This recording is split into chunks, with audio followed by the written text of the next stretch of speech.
to this evening's meeting of Rother District Council Cabinet, which happens to be the last scheduled Cabinet meeting of this administration. So welcome to those that are live streaming, welcome to other members who have attended this evening, and officers that are here to supplement the presentation of reports. Okay, so may I have authorisation to sign the minutes of the last meeting, which was held on the 27th of February 2023, as a correct record? So move, agreed. Apologies for absence. None received, Chair. None received. Excellent, thank you. Additional agenda items? Malcolm? Yes, Chair, there is an additional agenda item, which is the UK Prosperity Fund support for rye fisheries. It's on the agenda as agenda item 15. Right, and I think we're going to bring this forward as an item after agenda item 12, is that right? Your agreement, Chair. Yeah, that's fine. Yeah, okay, thank you for that. Where are we? Okay. Any urgent business, Malcolm? Yeah, agenda item 15 is an urgent business and has been agreed with the Chair of the Council as such. Thank you. Okay, disclosure of interest. To receive any disclosure of members of personal and disclosable pecuniary interest in matters on the agenda, the nature of any interest and whether the member regards the personal interest as prejudicial under the terms of the Code of Conduct. Members are reminded of the need to repeat their declaration immediately prior to the commencement of the item in question. Councillor Field, Catherine. Thank you. Item 9, member of East Sussex County Council, and more specifically, its planning committee, which will be determining TROs if they can't be resolved in advance. Thank you. Councillor Bayliss, Christine. Can I declare an interest in the report on the town centre conservation area, the windows issue? As a resident of the conservation area, it's personal but non-prejudicial interest. Thank you. Councillor Cortell, Paul? I have two interests to declare. First, a pecuniary interest under agenda item 10, because I pay for an annual parking space on a Rother car park. And secondly, the same as Councillor Bayliss, concerning the Task and Finish group on the conservation area, because I live in it. So that's a non-pecuniary. Okay, thank you for that. Councillor Maynard, Carl? Thank you very much indeed, Chairman. I think that, as Councillor Field has done, I'll declare as agenda item 9 a personal interest insofar as I'm an executive member of East Sussex County Council. I perhaps also add at this point that there are other items on the agenda whereupon joint working or East Sussex County Council could be mentioned, so I'll declare those as and when if members bring up the role of East Sussex County Council. But even then, Chairman, it would only be a personal interest, not a prejudicial one. Thank you. Jolly good, thank you for that, clarifying where we are. So no other declarations, so we'll move into agenda item 6, recommendations of the Anti-Poverty Task and Finish group. Ben, are you, or is there somebody else here? That's me, Chair. Lorna, I didn't see you hiding in there. I beg your pardon. I was looking around for you, so it's nice to see you and thank you for coming. Can I, before we sort of move into this, one or two other reports that have come forward this evening as a result of the work done by the Task and Finish group, and I think these are excellent pieces of work, and I think it's a collaborative way of working amongst members. And thank you, Paul, for being able to, as Councillor Osborne, for bringing these together, and those that participated with officers. And I think there was even one that was started on one day and finished in one day. So that just goes to show that with there's some intent and the right people there, we get to an outcome. So thank you for everyone that attended on those Task and Finish groups, and for the officers that were lending their expertise and guidance. Right, who's got... Oh, it's Lorna. She's just in front of me. I was looking for you somewhere else. Okay, where you go, Lorna. Thank you, Chair. So in response to the cost of living crisis, back in September last year, Council considered a motion from Councillor Coleman. That motion requested that the Anti-Poverty Task and Finish Group was reconvened and give consideration to voluntarily adopting the socio-economic duty that's set out in the Equality Act 2010. So on the 5th of January, the Task and Finish Group did reconvene for a one-off meeting, and there was support for the proposal, and the recommendations in the report showed that. They felt that the adoption of the socio-economic duty would strengthen the ongoing anti-poverty work, support an inclusive economy, and contribute to the levelling up agenda. So what does this mean in practice for the council? Well, it means that the council would need to consider in the future how decisions and policies either increase or decrease inequality that resulted from socio-economic disadvantage. And the Task and Finish Group felt that the best way of achieving this would be to amend the council's equality, diversity and inclusion policy and the processes that support that policy. So that's things like the equality impact assessment process.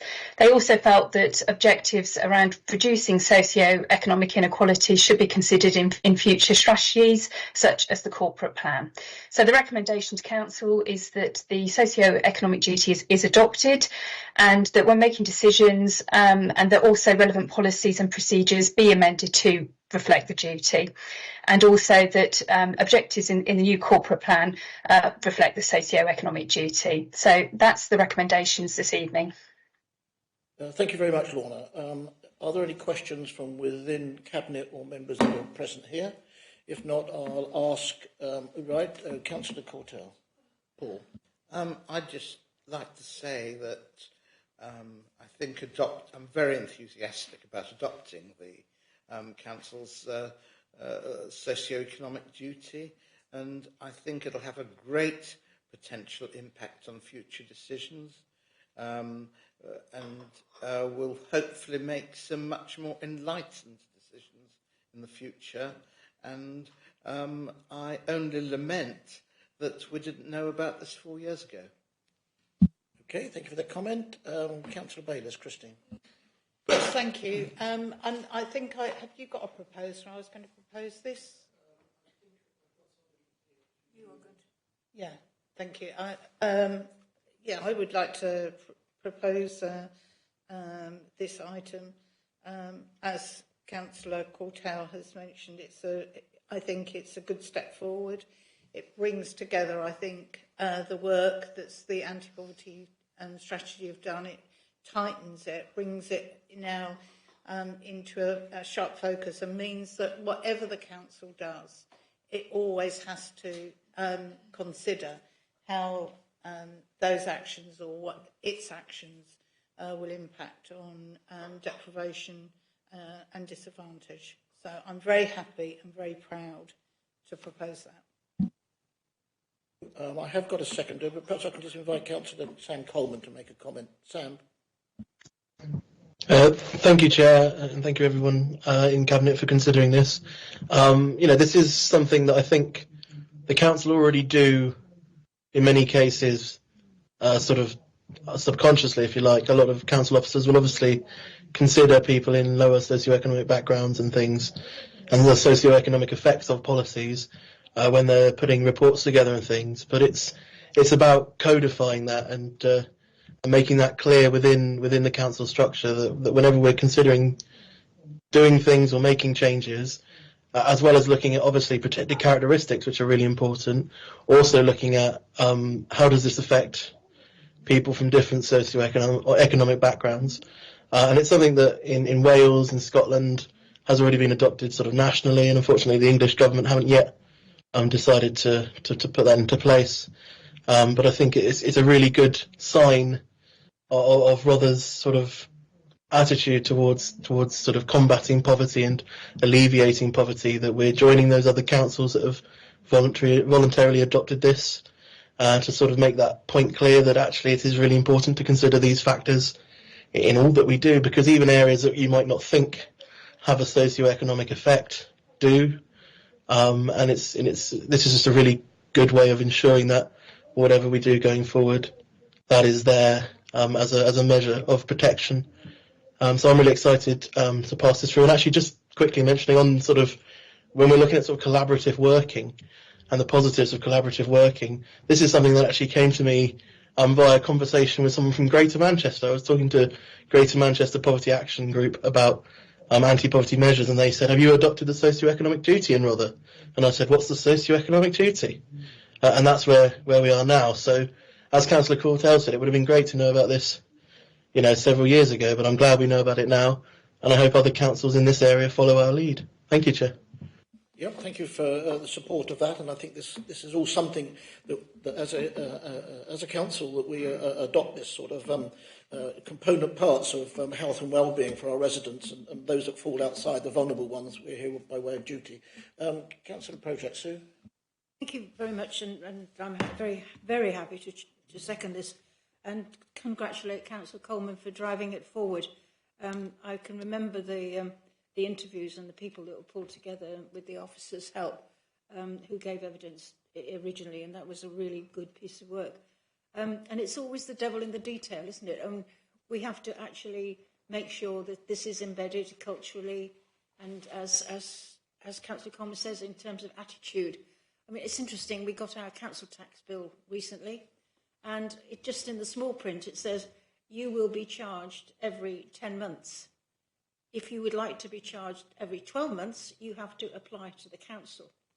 So, in other words, if you're not that well off, you've got to make a special effort to actually make it easier for you to pay. And it's those kind of things that we need to be very aware of. And I don't know how we will take it forward. I'm very, very glad Lorna has taken this towards it's mentioned in the report about the local strategic partnership, because that partnership is extraordinary and very strong now. And it's a way of actually sharing information and finding out what other organisations are doing in this respect. But we also need to somehow get it embedded in our procedures. So I'm very happy to second it. Right, thank you for that. Did you want to add anything, Paul, from the scrutiny view side of things? Please do. Thank you, Chairman. Yes, I think well, you sort of mentioned it earlier.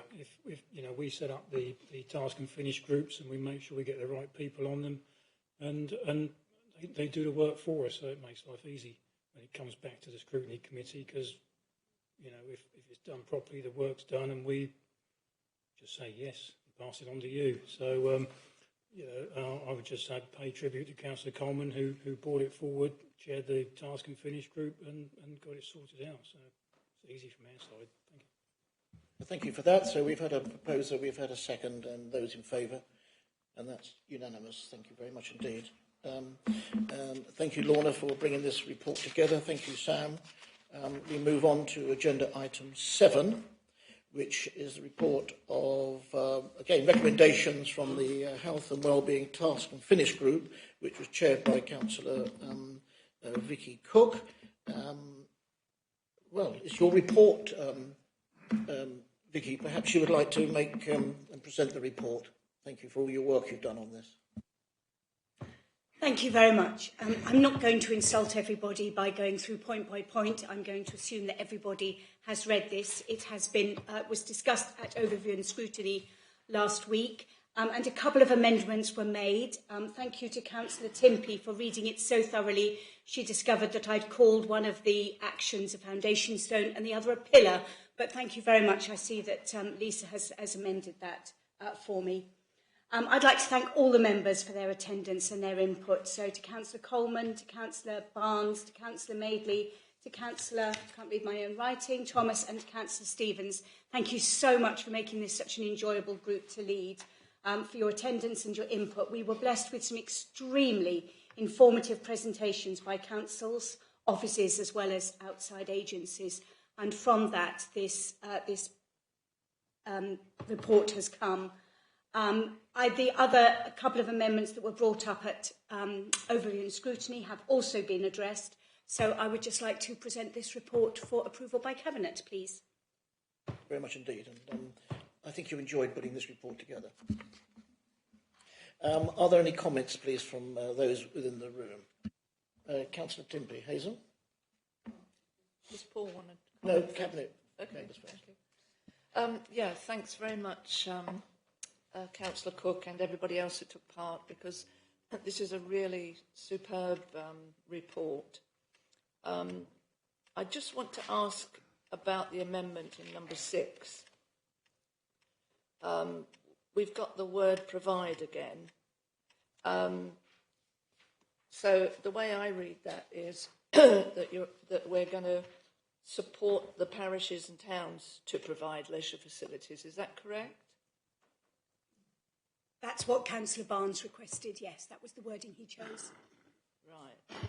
So that doesn't mean Rother is providing. It just means we're supporting. I think it's very much relevant to the individual parishes and town councils supporting their residents to enjoy the many facilities that we have. Yeah, I'm still not particularly happy about that because it goes against everything else that we've actually talked about. So I'm not sure why it's in there. I'd be happy. Oh, sorry. Sorry, carry on. I was going to say I'd be happy to receive, a suggestion from you if you felt that wording was too restrictive. Can I just invite Ben to make a comment on that report, please? I think the interpretation of it was for us to work in partnership with towns and parishes to help them provide leisure facilities. So with the Task and Finish group met with Battle Town Council, who obviously do a really good job in terms of their Battle recreation ground facility, providing the health pathway, the little BMX track and the Muga and all sorts of other facilities there. And it was that we were seeking to sort of articulate in terms of replicating that. So how can we as a council help other bodies, particularly towns and parish councils, facilitate and provide leisure services? And we felt that was very much in line with the now adopted health and wellbeing leisure facility strategy approach, which was all about providing where necessary and where we can, however, mostly working through an enablement role. And we can do that through the SIL function that we've done recently, where we've approved improvements to sort of parish and town council leisure facilities and other mechanisms as well. So that's the intention of that recommendation, is that we work in partnership with the parish and towns to help them deliver leisure facilities in their local areas. Okay. You want to finish off? Sorry. Yeah, thanks, Ben. Given that explanation, I'm not sure how practical it is that a parish or a town is actually going to create a swimming facility. So I know it says we're going to point them into relevant funding streams. I think that was added to reflect the work that's been going on with RYE, particularly around the development of the CIC being supported by the parish and town council and so on and so forth. So that approach that we're hoping that will develop in the RYE area, that's how this is articulated in effect, by saying we will support those wherever possible. Yeah, I'm working on that, so I'm fully informed about what's going on with RYE. But that's an existing facility, isn't it? So I still think this is a little bit vague, for me anyway.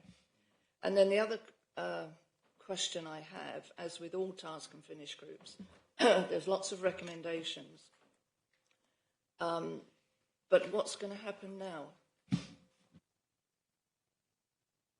I'll invite Ben to respond to that. Did you want to respond to that? Yeah, just specifically to that we'll be providing an update at 1 year and 3 years. So we'll come back to overview and scrutiny in a year to provide an update on the actions that are listed here and how we've progressed against them. And then additionally, again, 3 years hence, we'll be providing a secondary update. And there can be recommendations coming forward from overview and scrutiny to Cabinet on the work that's been done and whether or not more needs to be done to meet those objectives.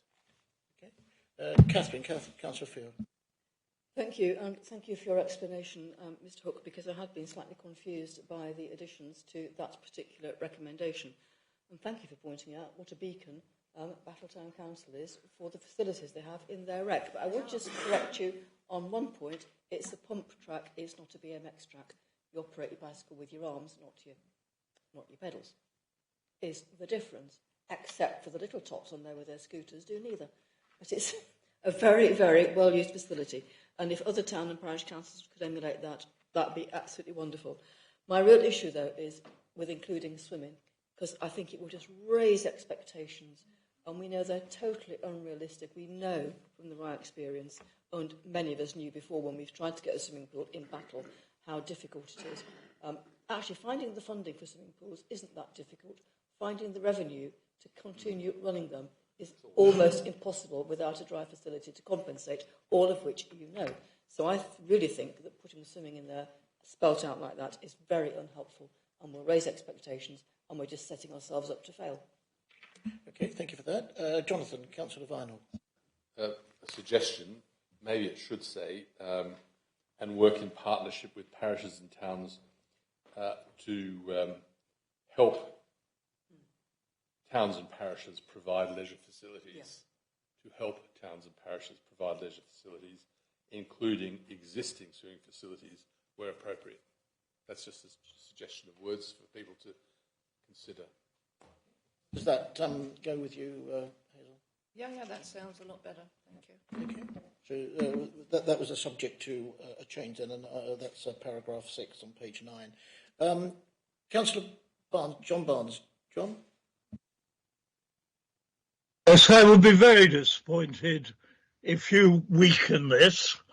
The evidence in front of us was that swimming was very important to health and well-being, and actually what we were looking to do is to work not only with parishes and towns, but working with the health service as well and a number of others. Somebody has to coordinate all this, and this is why the community leadership role is specifically identified. The whole idea is actually much more feasible these days because, of course, as Exmouth has found, you can actually heat these pools extremely cheaply because if you use them to cool data processing equipment. Technology is moving on the whole time. We have a building already in Bexhill with an existing swimming pool, but we may need to do work to that, and it's got to be a rather driving thing, because at the end of the day, we want the town council involved. We may well want parishes involved. Schools may well want to contribute, and the health service may well be prepared to provide vouchers for people to actually improve their physical well-being or to improve their convalescence. If we don't take the lead in this, nobody else is going to be able to do so. And this is rather like another body which Councillor Prochak values, the local strategic partnership. Nobody is suggesting that Rother can do it all or should do it all. But what we need to do is to provide a lead and a coordinating facility locally. Is that it? Yep, right, okay. Councillor Field, Catherine. Yes, thank you. I would very much like to support Councillor Vine-Hall's suggested amended wording, because it is very much an enabling clause and it doesn't rule out any type of leisure facility whatsoever. I don't know any school that's got the budget to help to build a swimming pool or even the curriculum time to send their children swimming anymore. But I think Councillor Vine-Hall's proposition, I think, answers all the questions, and it doesn't stop us doing anything which a town and parish council might want, and it is about helping them, not providing for them. Thank you for that. Councillor Byrne, Terry. Thank you, Chairman. This is probably an observation, really. If in the future one was to tie the viability of a swimming pool to the existence of a local data processing centre, when that data processing centre wasn't owned by us, run by us, or in any way controlled by us, you could be left with a very large white elephant with no heating. So I fully understand Councillor Barnes's emphasis on the importance of swimming, but I don't think we've got a with one bound he was free solution. It's an ongoing problem, and I think the clause as modified by Councillor Vine-Hall is the better wording. Thank you for that. Councillor Project, Sue? I'm happy to second this with the amended wording, but just wanted to make a few comments, if I may. I mean, the great thing is that health now is a much, much wider subject, a much wider issue when you think of well-being in its broadest sense. It was interesting on last week, we discovered that the Delaware was when it was first built, was actually partly funded by the Department of Health, because even in those days they recognised that actually well-being in terms of social interaction and culture is actually a big part of health. And that was an interesting discovery. But also the other thing that we were focusing on last week was our ageing population, because the statistics show that we're going to be nearly 50% over 65. How long? In less than 10 years, we're going to reach that figure. So we've got to take care of our elderly as well. Also, we've signed up to the World Health Organization in terms of age-friendly communities, so that should be part of this report as well. Also, RVA are running their healthy ageing networks, which last week was a really good one on digital inclusion. And the other thing to mention, of course, is the HARE project, Healthy Ageing Through Innovation in Rural Europe. And that came to a close recently, but the results of it are going to be fed in through all our systems. In fact, it's going to be in our local plan. I've got great, great hopes for our local plan driving things like this, like our health and well-being. I feel as though I ought to make an apology to Richard. Richard, who gave us a report a long time ago with measurable outcomes. And that's included in Appendix D, I think. A very good report, and I think that was originally from Councillor Thomas. So I'd like to thank him, and lessons learned in taking time to get things into the machinery. The other thing that happened last week, which we're very proud of, is that Professor Chris Whitty, came to visit Rother, and he is going to be doing a report on healthy ageing in the rural areas. So we should look out for that report. So it's an ongoing document which needs updating, including things. So I'm very, very happy to second it. And by the way, in terms of little ones, there's something called HALO, Healthy Active Little Ones, and it's the county council. Amazing, huge amount of material for preschool. And I think most preschools have signed up to it. So there's a lot of material out there. There's a lot of work with our partners. And again, it could be something that A, is through our local plan, and B, through the local strategic partnership. So happy to second it. Thank you for that. Councillor Cook, did you want to make another comment now? I just wanted to come back a little bit. I think because when this report was typed, the words including swimming facilities were typed in red. I think it made everybody tend to focus on that. The whole point of this particular recommendation was that we would be signposting our parish and town councils to relevant funding streams. That was more the aim of it, rather than the provision of the leisure facilities and swimming. So, but I'm perfectly happy with the recommendations that Councillor Vine-Hall has made. Jonathan, did you want to quote those words again, just so there's no, from a clarity point of view? I can. I said, starting from the council support and work in partnership with parish and towns to help town and parishes provide leisure facilities, including existing swimming facilities where appropriate. Do we need swimming? I don't think it said swimming before. Well, it does. It says including existing swimming facilities where appropriate. Well, there are existing facilities, and where it's appropriate. Yes, well, you raised this point. That wording satisfy? Yep, that's fine. Sounds okay. Before we go to the vote on that, Councillor Cortell. Thank you, Chair. My comment isn't about the recommendations. but it's a point of principle about the report. Academic papers tend to reference their sources as standard practice, and so far task and finish groups have done the same thing. This report mentions a number of sources of evidence, but doesn't state what they are, unlike the Anti-Poverty Task and Finish Group, unlike the Town Centre Conservation Area Task and Finish Group.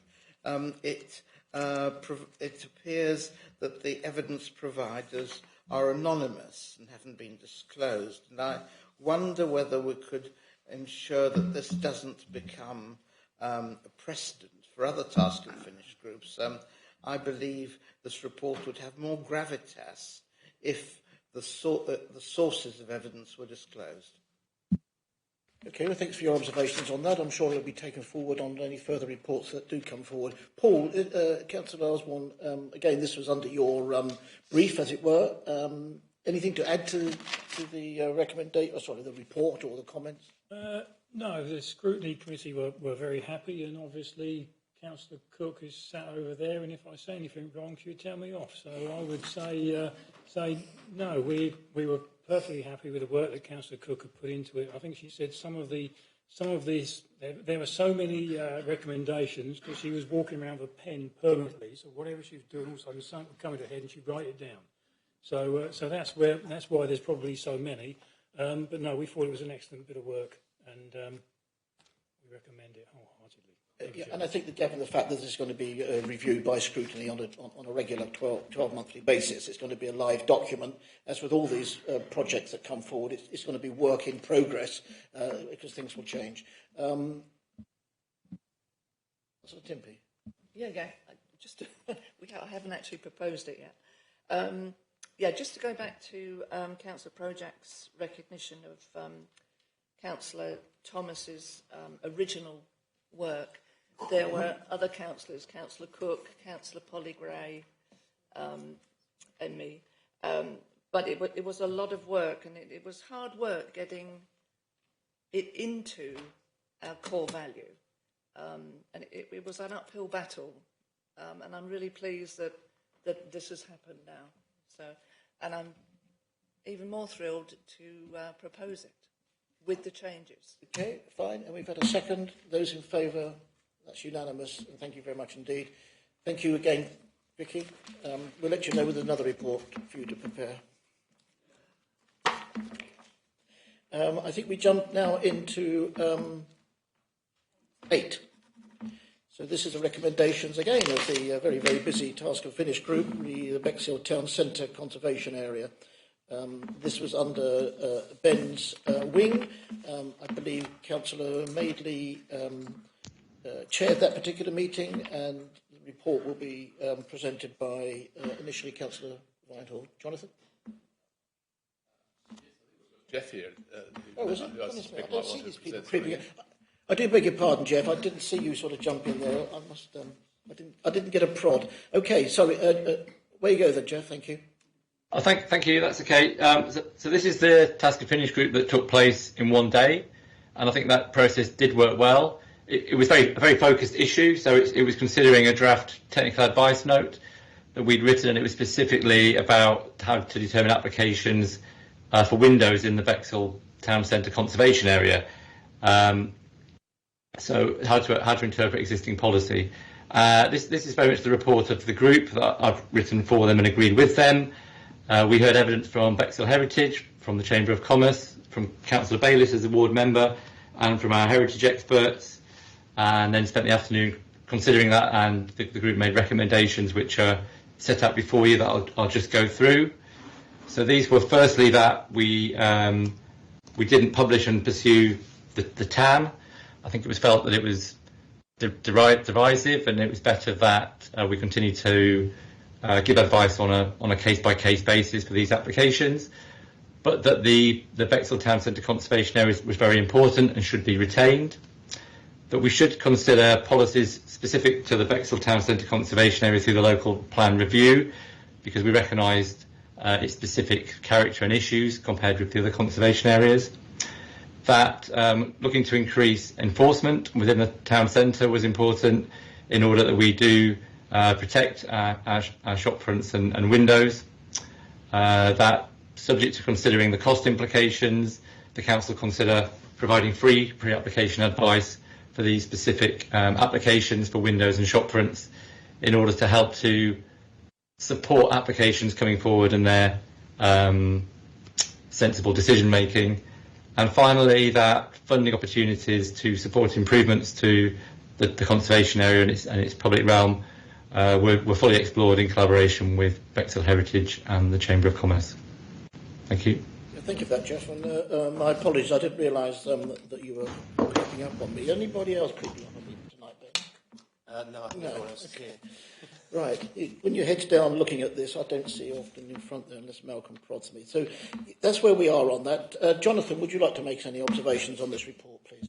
No, I think Jeff has probably summed it up pretty well. I think my only concern is item 5, subject to understanding cost implications. The council provide free pre-application advice related to shop fronts and windows, because we have quite a lot of conservation areas across Rother. I can't remember quite how many. There's probably another 6 that I can think of off the top of my head.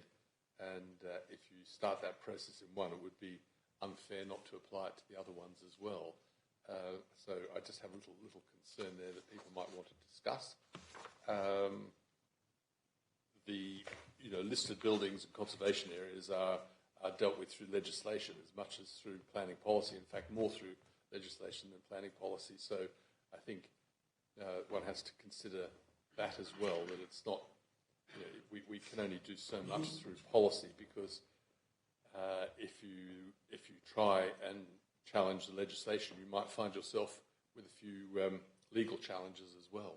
So, and that's something which I don't think is necessarily understood by everybody who is finding this situation difficult in the town centre, and maybe there needs to be a little more education in that sense. I'm not sure if there's any value in trying to engage through the town, the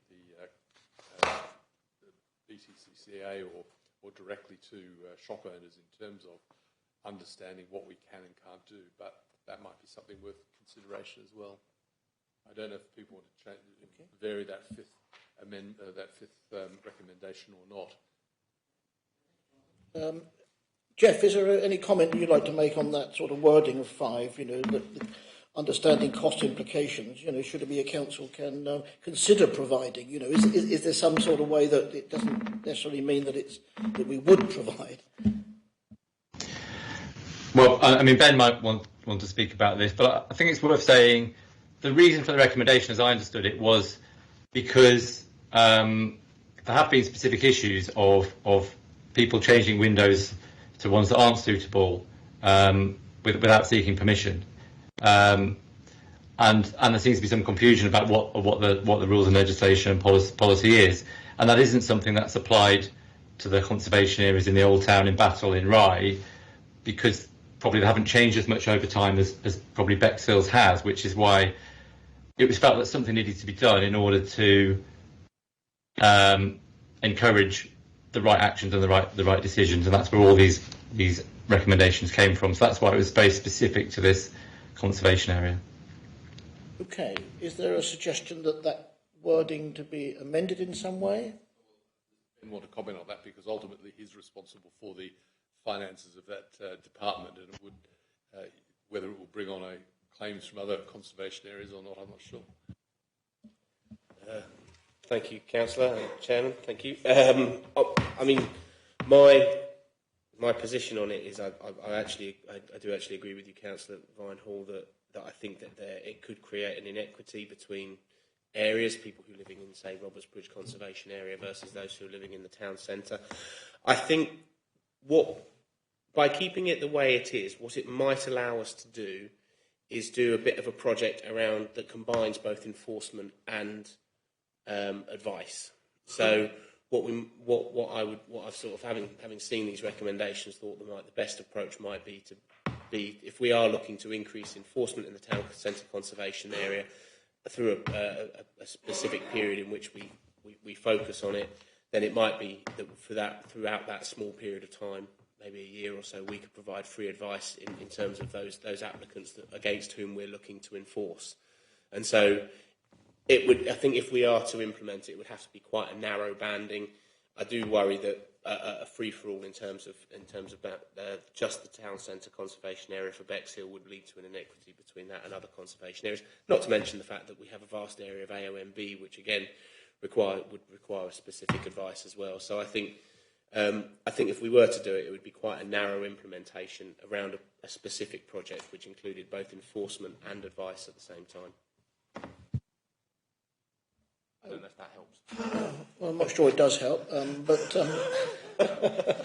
let's pretend it did for a time. There may be another pearl coming from Kevin. Councillor Dixon. Thank you, Chair.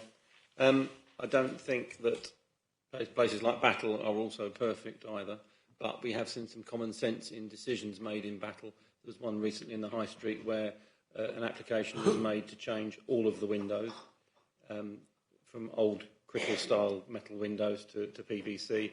That was batted back, but a common sense decision was made that those that weren't visible from the High Street were changed to UPVC. The ones that were visible from in the High Street were left as they are. And maybe that is what we need. So maybe we need to think a little more about 5, and how about we actually put a time limit on this free advice of a year and actually open it up to all conservation areas so that we can have a moratorium for a year, thrash out what we need, what we want and what we expect to see in the conservation areas, and give that advice for a year. Okay, that sounds a practical application to it all. If we invite Councillor Chris Madeley, who was chairing of this particular work group, I think, yeah? Oh, thank you, Chair. We did actually have a very long, robust discussion about this, and it is specific for the Bexhill Conservation Area. And we discussed the possibilities of it, would it suddenly reach Rye and Battle and everywhere else? And we said no, because it stipulates Bexhill.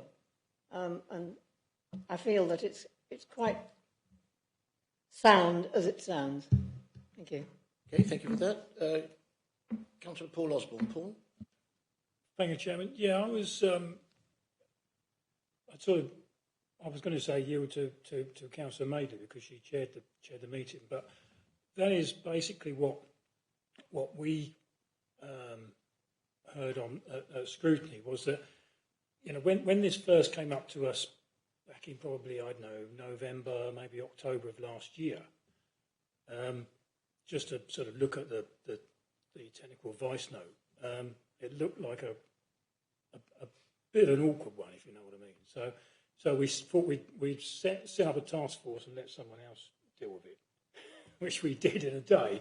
But it worked well, and as Jeff said, it worked well. We got people in. We had the expert speakers, if you like, and the representatives from the chamber and from the Old Town Preservation people and everything else. So it's worked out well, and these are a very good compromise. Now, we considered the sort of cost implications of the free advice. And basically, as Kevin has said, if we put a time limit on it of say 12 months, 18 months, I think that would probably be fine, and it's specific to Bexhill. I think the reasoning is that we know that in Rye people are pretty well on board with the conservation area. Probably very similar in Battle, they're on board with the conservation area, and Winchelsea and Robertsbridge and anywhere else. But it seemed to be that Bexhill, if you like, whether they're not aware or they sort of ignore it or it's not such a thing in that area, that it was actually a conservation area. So the thoughts are, instead of sort of rushing in there, all guns blazing, right, we're going to sort this out. We've got to sort of take I won't say a softly approach, but take a sort of proactive response and saying, right, if you're going to do something, you can have some advice. You've got 18 months where we offer free advice, so you can almost get the area on side, because at the moment it's a bit of a hodgepodge. It hasn't been sort of enforced. People do as they wish to a degree. So we're not going to change it overnight. But I think a starting point would be to offer you know, you've got the two lines. You're going to enforce bad installations, but we're going to assist the people who want to improve it. And there's so many sort of flats and everything else above shops.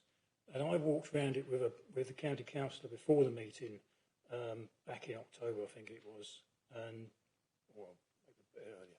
I had an hour just walked around to sort of visualise it and see, you know, there are plastic windows that look perfectly fine, then there's aluminium ones, and there's timber ones which are falling apart, and there's some which match, some which don't, and it's all over the place.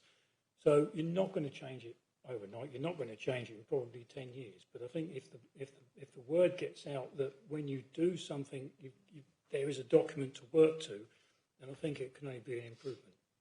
I think that sounds a very suggestion that we have to have a start point somewhere, and we know where we want to get to, and it's just a case of making that progress through that in order to make sure that we can deal with the enforcement side of those that shouldn't be there, but also guide people that are looking to spend quite a lot of money in actually replacing what's there.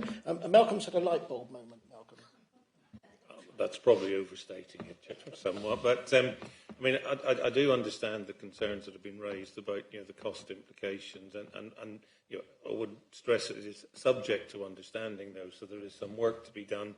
But I don't know whether the addition of the wording after subject to understanding the cost implications and for a fixed period of time, or for an agreed fixed period of time, something like that might be useful to actually clarify it, because this could be a never-ending, going on forever and ever type approach. And I think, you know, as Ben has suggested, if we tie that into sort of, I don't want to call it a window amnesty, because that makes it sound sort of rather dramatic, but, you know, one could think of it in that way. So just as a suggestion, Chair.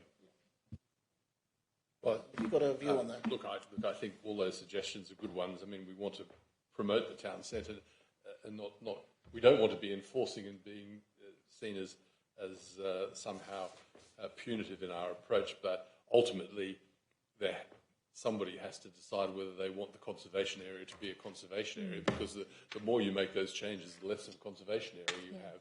And it is interesting that every other conservation area actually, with very few exceptions, wants to keep their listed buildings looking in the way that they're intended to look, and it has just drifted and been allowed to drift in Bexhill, and that detracts from the conservation area. So that's the underlying decision that has to be made, and I fully support providing advice and education to try and take people with us.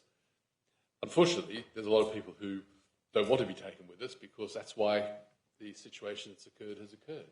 But if we can try and at least hold the status quo and try and encourage people, and if we can find funding, I don't know where from, to support those who can't perhaps afford it. I make the statement quite regularly, and people don't like it when I make it, but if you buy a listed building, you buy with it the responsibility to pay for any work or renovation. And if you maintain a building over time, you don't have windows that are falling apart.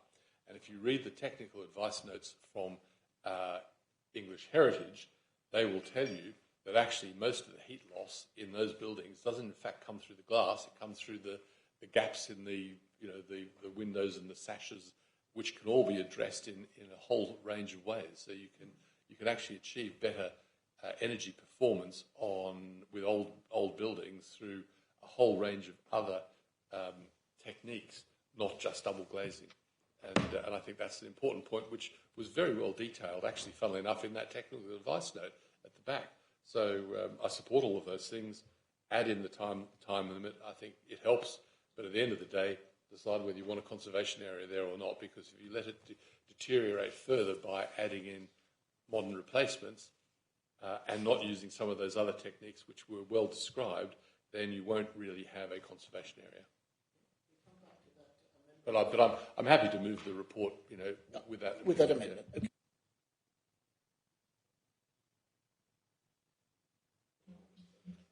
Thank you, Chair. Earlier in this meeting, we agreed the socio-economic duty, and to bear the socio-economic duty in mind in the decisions that we take. This recommendation 5, keeping it to the Bexhill Town Centre conservation area, fits with that socio-economic duty, because the other conservation areas in Rother, be it Robertsbridge or Battle or even Rye, are significantly more prosperous than the Bexhill Town Centre conservation area. And I notice Councillor Dixon is shaking his head. There is a massive difference between Robertsbridge, which has the highest average income in Rother, and Bexhill Central, which has the lowest average income in Rother, according to a recent statistical report. And I think the socio-economic duty needs to be borne in mind and not just dismissed as lip service. So I think keeping it to Bexhill Town Centre for the free pre-application advice is very important. Okay, thanks for your comments on that. I believe that particular report hasn't been adopted by full council yet, but I think there's a point that was made, and that will come forward in June, I believe. So we'll see where we go on that. Right, I think I've got John Barnes remotely. Catherine Field. Thank you. I would just caution all members against making judgments about the true situation in any community by just looking at it and making a decision, because you never know what's happening. Councillor Christine Bayliss. Christine. Yes, thank you, Chair. I raised this at overview and scrutiny, and the following key points that were noted following the evidence that I gave, which is on page 48, sort of was incorrect. It's the last bullet point there where I said that a conservation area designation, and I fully support it, needed consistent planning decisions, which I agree with, but active enforcement, and then as an Article 4 being made to actually apply to single dwelling houses, because at the moment a single dwelling house within the conservation area can do what it likes in relation to what sort of replacement windows that it puts in.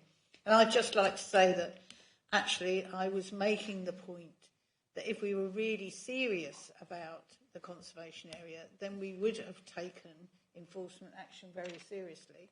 As it was, I couldn't find any cases of any successful enforcement action in the previous 4 years. I couldn't find any cases where we had taken enforcement action. Yet there were plenty of cases where the windows have been actually reported to our enforcement officers. But for some reason, it was felt that enforcement action would be taken. And again, I suggested that if we were really serious about the conservation area, we would make an Article 4 so that all buildings within the conservation area would be subject to planning. And it was that lack of consistency. So in effect, you have a situation where if you don't bother asking for planning permission, if you just bung in any window that you want, nobody really does anything, nobody takes enforcement action. And yet the people who comply with the rules, who apply for planning, go through the whole rigmarole, get turned down, and in most cases. Where they've gone on appeal, of course, the government, the appeals inspector actually upheld appeals, and they've been allowed to put in the sort of heritage UPVC type windows. So I would like that paragraph to be, the bit after she stated that this required consistent planning decisions. If we were serious, it would require consistent planning decisions and enforcement and active enforcement, and not. And I wasn't advocating that course of action. When we did some survey, the Bexhill Chamber and myself did survey work, and I think also our conservation officer Simon Richard did a survey. 60% of the windows in particular streets, so 2/3 of the windows are actually being changed, and I'd like to see how we're going to enforce those back into being wooden windows, wooden signs. We've lost it. Okay, so are you proposing a change to that particular paragraph? Yes, page 48, last bullet point. I would prefer that it be changed so that after... this is the minutes of the meeting, so I'm not sure we can actually change that, can we, or what? Can you guide me on that, Lisa or Malcolm? But I've raised it on 2 occasions now, and it hasn't been changed. So it's page 48. It's the minutes as agreed. So I mean, I don't see how we can change the minutes of a meeting. Okay. Well, I'd like to state then on record here and now, but I did not say that. New minute.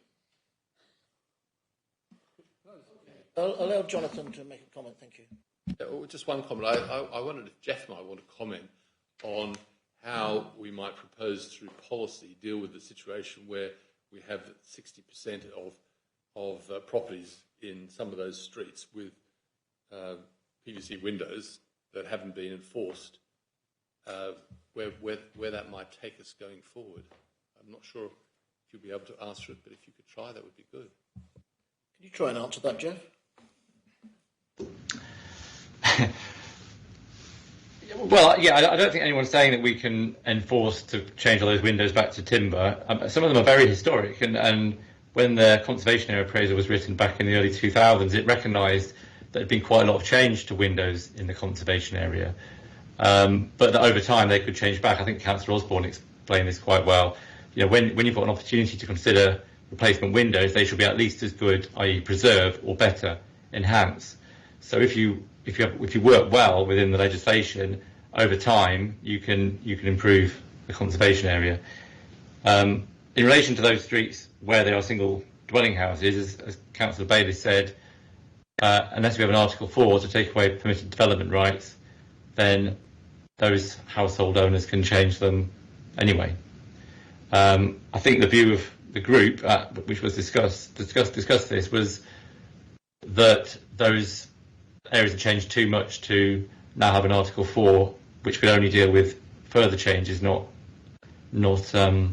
deal with changes that we've made in the past. Yes, respond also. Jonathan, please. Jeff might want to comment, so I don't want to be having a planning discussion really, but am I correct to say, Jeff, that if there was an Article 4, that might take away the permitted development rights, but effectively we probably still would have to give permission to those houses. All the Article 4 would do is ensure that an application came forward which would give us the opportunity to review it and potentially put conditions on, but not necessarily disallow that house from having those windows. Yeah, no, you're correct. It would mean that future applications would have to be made for those in the future rather than them changing without permission. So yeah, that gives the opportunity for it to evolve and improve over time, because we'd be able to consider applications where there were poor UPVC windows and require something perhaps better. Councillor Gerard Ash, did you put your hand up, I think, yeah?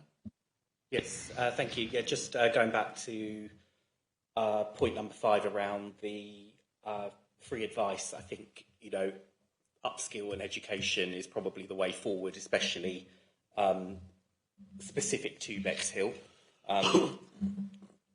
Obviously, from a finance perspective, I'd be really keen to see a wrapper put around that from a timescale, so that it is a concentrated project that you're working on, and the purpose and benefit of this is to improve the Bexhill conservation area. So that is a means to do that, but to have it ongoing doesn't necessarily fit that brief. So I'd be really keen to see a time limit around that, please. Thank you. So this point of having a fixed period as a moratorium in some way, but the report was about Bexhill Town Centre conservation. It could obviously ask questions from other conservation areas, but that would need to come forward as a separate inquiry, I suppose. So, Councillor Dixon, and then I've got Councillor Barnes. Oh, sorry. Yes, Chairman. Enforcement is important. We find even in places where conservation areas are valued, like Burwash, and where they do actually encourage tourism, that if there is lax enforcement, people tend to get into bad habits. What I was going to say, and it's really partly a statement, partly a question, is if you're going to educate and provide advice, in many ways that can be in written form and not simply engaging in one-to-one conversations. And it does seem to me that it needs to be widely understood, A, that conservation areas tend to bring economic benefits to the areas in which they're located. And secondly, that not only are wooden frames greener as a solution, but actually over time they are more cost effective. The economics actually is probably something we need to educate people in, because at the end of the day, I think it's demonstrable that rather like some other conservation measures, the actual benefit over time is very considerable, and financially it works out to be cheaper.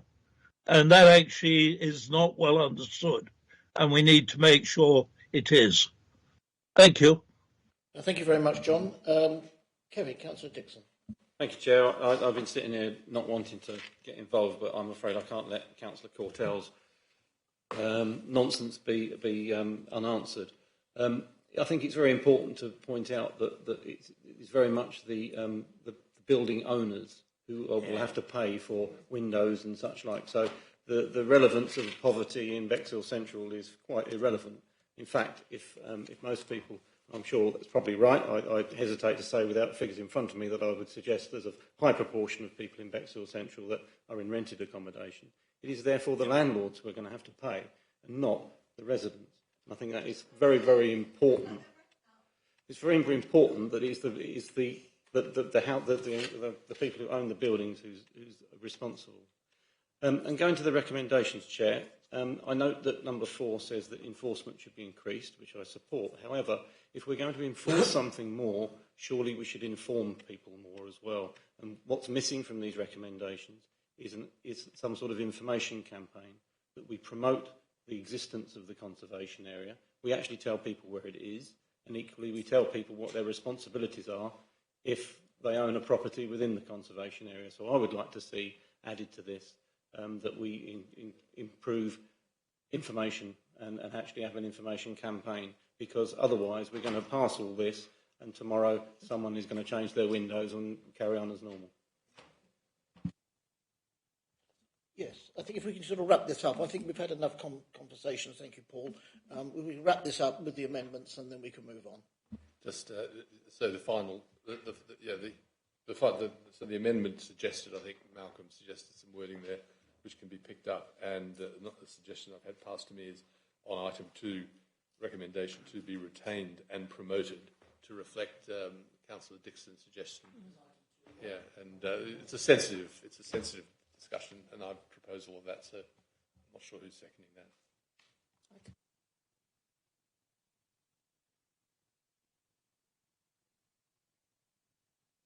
Malcolm's suggestion. Which I think, and it's up to now, it was subject to understanding cost implications and for a period of time. What I might suggest you might want to say is for an agreed period of time, something like that, but it's rather than leaving it. And if you're going to say who's going to agree it, it needs to be, if it's a delegated decision, obviously. Yeah. I would suggest if it's on that, it would be Ben in an agreement with the portfolio holder. Yep, that sounds all good. Yeah.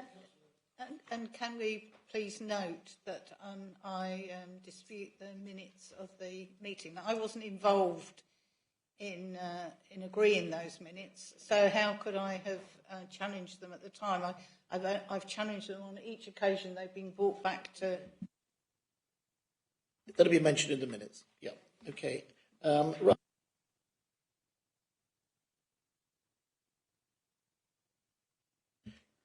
Sam? Thank you, Chair, and apologies for delaying this a little bit longer. I just think it's really important to make the point that where landlords incur charges on private properties, they often pass that cost on to residents through increased rent, and I think that's important to note in relation to Councillor Dixon's comment. Thank you, Chair. Okay, well, we can move on from there. I think we've now got amendments to the recommendations as they were proposed. And I think they've been proposed. Jonathan, did you propose those amendments? Should Sue second those? And if we can go to the vote on that. Those in favour? And that's unanimous. Thank you. Thank you very much, Paul, again for bringing this particular group together. Thank you, Chris, Councillor Chris Madeley. I think you quite enjoyed the opportunity of chairing that, which went in a day. And again, the support of officers makes this all very possible. If we can move on now, please, to agenda item 9, which is goodness me. Chair, can I redeclare my interest? Thank you. So we've got recommendations of likewise my interest, please. Thank you. Yep. Sorry, we've got that. Thank you, Carl. So I'm just sort of stopped in flow then. So it's the recommendations of the off-street car park task and finish group. Deborah, the head of services, but I think Lindsay put these reports together, and an awful lot of the work that went in behind. And I think that all members acknowledge the diligent way that you put this report together and the content. So thank you for that. And we've got you on screen. So are you going to introduce this report? Yes, Lindsay is. Yes, thank you. Thank you, Chair. So this report is to summarise the work, as was said, of the Off-Street Car Parks Task and Finish Group since the last report to Cabinet, which was January 2022, and outline our final recommendations before proposing disbanding the group. So the Car Park Task and Finish Group was originally established to consider the change in use in car parks over summer and winter seasons following the introduction of civil parking in Rother in 2020, and to review the impact on council car parks and recommend any changes. Our original terms of reference were met. However, there were 2 amendments to the terms of reference to review 2 topics, one being the usage of Manor Gardens car park following the installation of a payment machine, and the other being to consider East Sussex County Council's response to civil parking enforcement annual review. So the first section of the report sets out the Manor Gardens implications of the introduction of the machine there, which has been well received by visitors. There's a good mix of visitors using the machine and also still using Ringo, which is our app and phone payment provider. We also offer, in line with other car parks in similar areas, a moratorium around school drop-offs and pick-up times.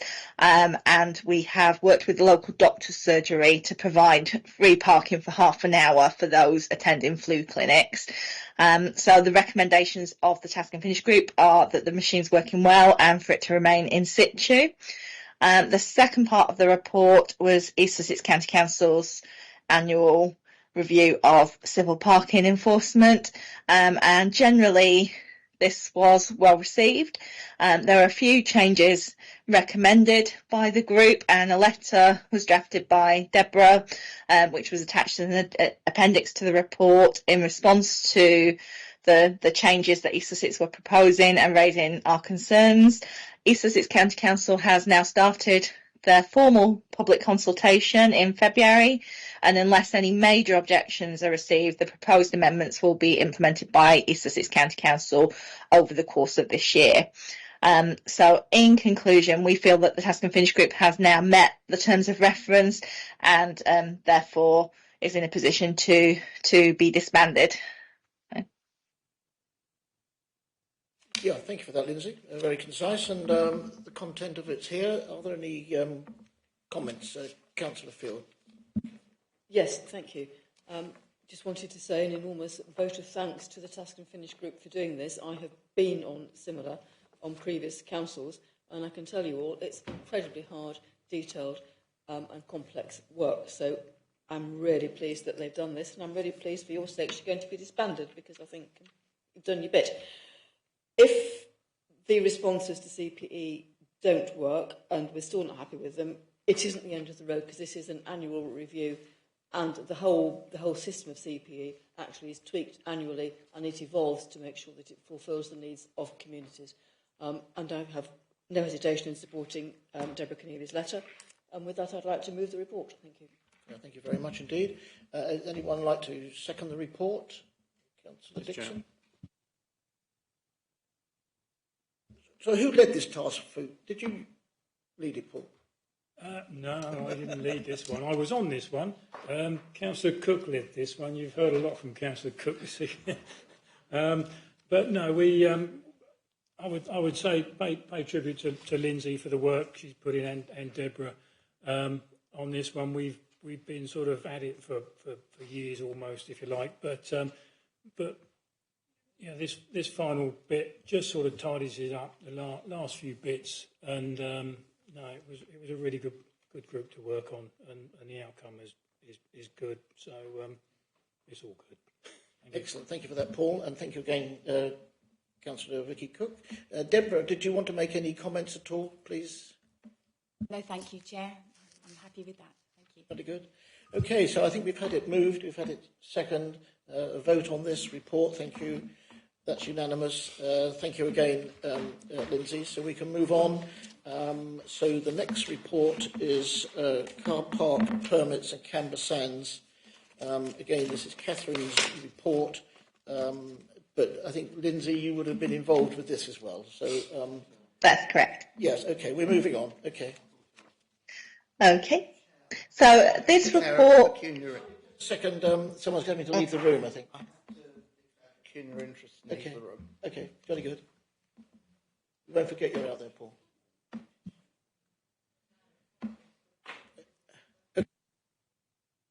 Okay.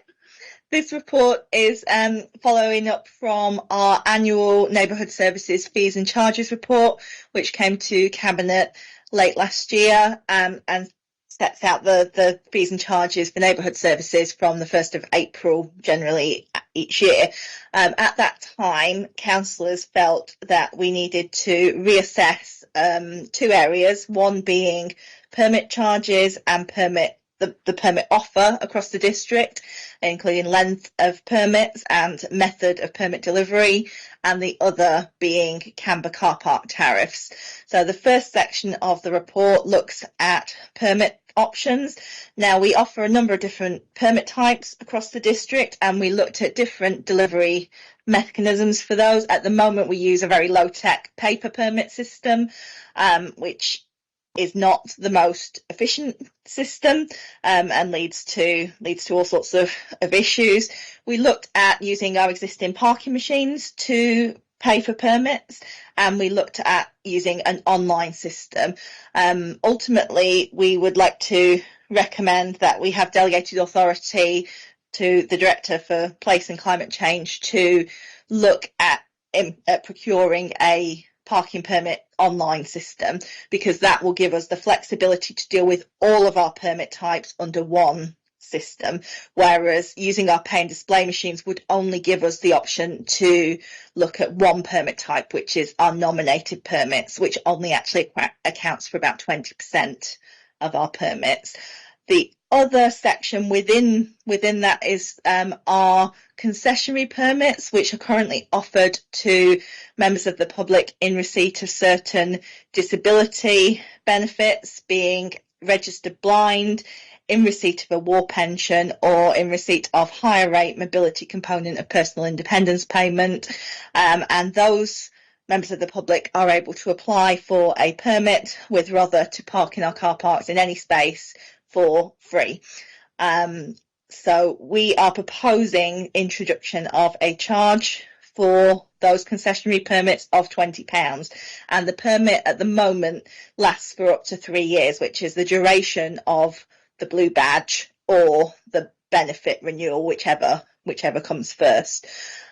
So we would like to propose introducing a charge for that to cover our costs. That's also in line with East Sussex County Council. They have a charge for obtaining a blue badge, and administrative charge as well. The second section of the report refers to Camber car parks and the tariffs we charge there. We have looked at different charging mechanisms again.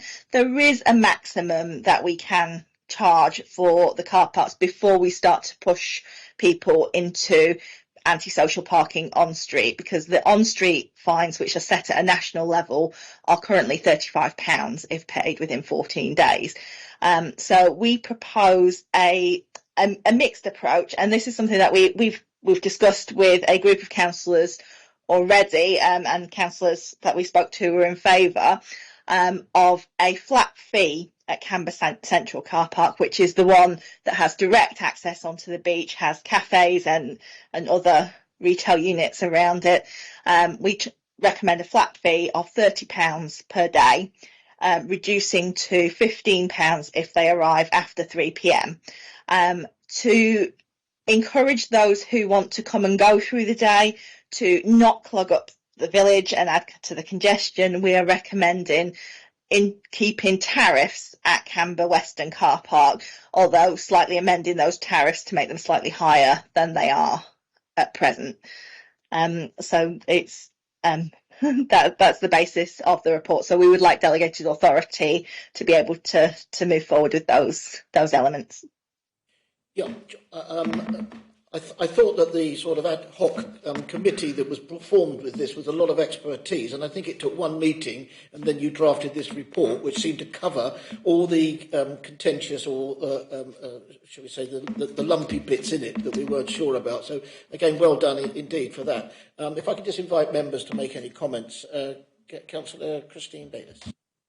Yes, thank you, Lindsay, and thank you for your work on this, and thank you also for a really serious consideration of introducing weekly permits, because I think if there's anything that people who work in Bexhill Town Centre would want, it's that ability to buy a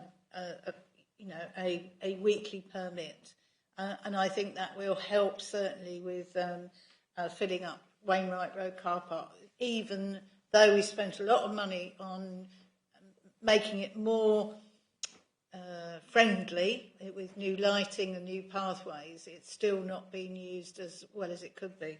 There is just one bit I'm disappointed about, and that is that there isn't a section in the report from Regeneration about their views on how this might impact on our plans for regeneration of the town centre, and I would have liked to have seen something on there from the regeneration team, and I think I mentioned that, but it sort of didn't find its way into the report. But yeah, generally I think this is a step forward. We'll wait to see whether £10 is the right sort of price. I think you might have to lower it in order to make it sort of competitive. When you're looking at, say, you can park all day on the seafront for £2 a day, and if you work in a bank, or if we still got any banks, but if you work in a bank or you're working in 5 days a week, then you might sort of say to yourself, I'll park on the seafront. As an authority, do we want car parking spaces on the seafront to be taken up by people working in the town? I think we want visitors to have those seafront parking spaces. So again, a sort of economic analysis of what we're trying to do here would when we review this will be useful. Thank you. Thank you. Because this is an annual review, isn't it? The charging. So anything we're proposing to a certain extent will give us some sort of basis of what we look at it next time round. Deborah, your hand went up. Yes, thank you, Councillor. Yes, it is an annual review, fees and charges. We haven't looked at car park charges for a while, so we did this very quickly. Thanks to Lindsay, we did it with 2 meetings in actual fact, and we wanted to do it quickly because we wanted to get the Camber Sands tariffs in for this summer season, so we didn't miss out on it. So it has been very quickly done and very well done. But we would like to, as business as usual, go back, as we always do, and review the tariffs generally. Thank you. It's a good outcome of the meetings with the changes and the reasons behind it all.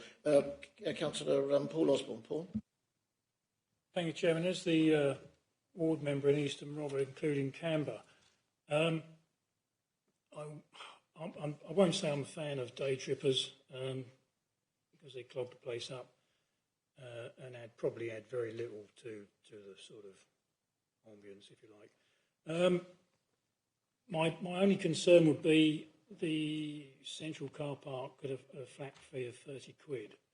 I can see people sort of driving in there, taking a double look, balking at the cost, and then attempting to turn round when there's 400 cars queued up behind them trying to get in the same way. So that would be the only sort of concern I have. And at the moment, we still have the Putting Green car park down there, which recently got planning permission for housing.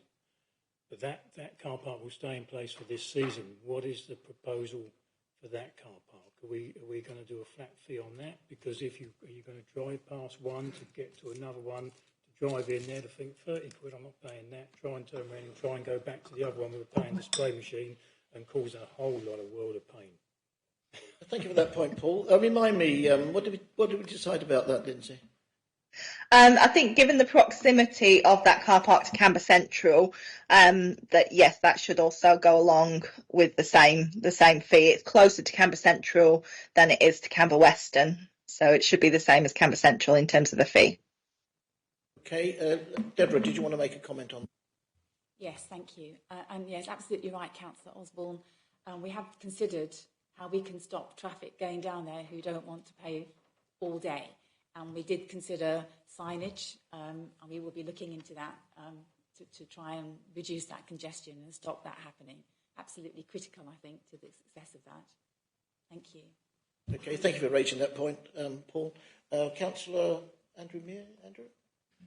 Chair, just an observation that anything that deters people from parking in the proper car parks and causes them to turn round and find somewhere different has an impact on my ward at Pett level and of course Winchelsea Beach also. There have been problems there during COVID when there was an overflow from Canberra Sands. It's increasingly congested there now, and I do hope those points will be borne in mind. I'm sure they will all be considered come the season. Sorry, Kevin, I knew your hand was up, I forgot. Thank you, Chair, and again, thanks to Lindsay and the team for what I think was an excellent job and covered all what we wanted to achieve.